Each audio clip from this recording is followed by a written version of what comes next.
sa breeding ng baboy, yung boar, hindi niya din gusto yung yung takong na payatot or yung skin to bone.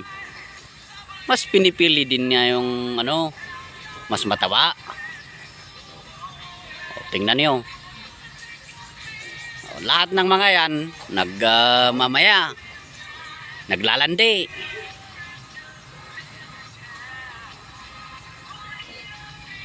Kalalabas lang ng boar na to, kaya ayun. Kalalabas sa Kaligayaan.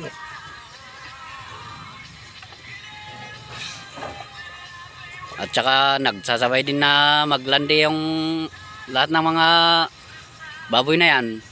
Kaya ayun. Tingnan natin kung kakayanin ng boar na to. Only in Bundok Mountain Province to.